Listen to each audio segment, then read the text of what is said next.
Professor park candy से पूछते कि आखिर तुम मुझसे क्या चाहते हो। मुझे तो ये भी नहीं पता कि तुम कौन हो और कहाँ से आए हो, लेकिन तुम्हारा ये सब कुछ करने के पीछे कोई ना कोई रीजन तो होगा ही। और पहली बात ये कि तुम्हारे पार्टनर ने प्रोफेसर लिम को किडनैप क्यों किया था। मेरे साथ खेल खेलना बंद करो और मुझे सच बता दो, तुम मुझे कोरिया से लेकर यहाँ पे क्यों लाए हो। कैंडी कहता है वो मेरा पार्टनर नहीं है। ये सच है कि वो मेरी मदद कर रहा है। आई थिंक उसके इरादे बदल गए हैं। मैं जो चाहता हूँ वो भी वही चाहता है।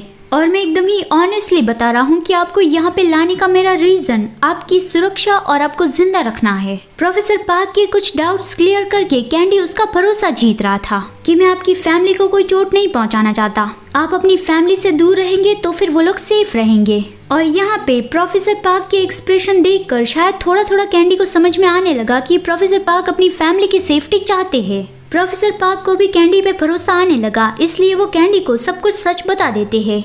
वो बॉस्टन की एक लैब में अपनी फीमेल कलीग के साथ काम कर रहे थे। वो फीमेल कलीग बहुत ही अच्छी थी, एक डिसेंट पर्सन थी। वो दोनों एक ही प्रोजेक्ट पे काम कर रहे थे। इंडस्ट्री के इस्तेमाल के लिए वो दोनों साथ में मिलके रोबोट डेवलप करने वाले प्रोजेक्ट पे काम कर रहे थे। लेकिन फिर बाद में जाके उसे पता चला कि वो रिसर्च प्रोजेक्ट रोबोट के लिए नहीं है, बल्कि उसे मिसाइल की ब्लूप्रिंट बनानी है। तब वो उस प्रोजेक्ट को छोड़ना चाहते थे, लेकिन तब उसे धमकी दी गई थी कि अगर वो अपनी फैमिली की केयर करते हैं तो फिर उसे इस प्रोजेक्ट पे काम करना कंटिन्यू रखना पड़ेगा।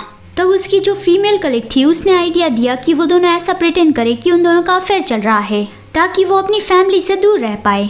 वो दोनों 24 घंटे एक ही प्रोजेक्ट पे काम करते थे, तो कोई भी आसानी से यकीन कर लेगा कि उन दोनों के बीच में कुछ चल रहा है। असलियत में प्रोफेसर पार्क अपनी फैमिली से प्यार करते थे और उसकी सेफ्टी के लिए वो उससे दूर रह रहे थे। तो अभी प्रोफेसर पार्क कैंडी से फिर से वही सवाल पूछते कि क्या मैं सच में तुम्हारा भरोसा कर सकता हूँ? तुम्हारा भरोसा करने से क्या सच में मेरी फैमिली सेफ रहेगी?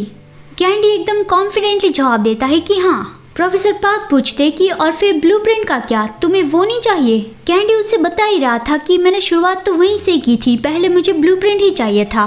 तब प्रोफेसर पार्क कैंडी को एक सच बताते हैं कि वो ब्लूप्रिंट वो पूरी नहीं है, वो कंप्लीट ब्लूप्रिंट नहीं है।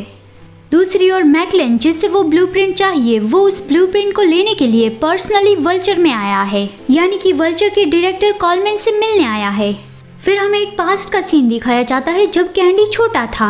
तब कैंडी की मॉम उसे लेकर साउथ कोरिया से किसी दूसरे देश में रहने चली गई थी। कॉलमैन ने ही कैंडी की मॉम को यहाँ पे अपनी नई कंपनी में काम करने बुलाया था। उस वक्त कैंडी कॉलमैन के पास नहीं जा रहा था और उसकी मॉम ने बताया कि वो आपसे डर नहीं रहा है, वो बस थोड़ा शाय है। यहाँ आने से पहले कैंडी का एक्सीडेंट हुआ था, उसकी मेमोरी लॉस हो गई थी और वो काफी दिनों तक बोल ही नहीं पाया था। डॉक्टर ने बताया था कि कुछ वक्त के बाद उसकी स्पीच तो वापस आ जाएगी, लेकिन उसकी मेमोरी के बारे में वो श्योर नहीं है, शायद वो वापस नहीं आएगी।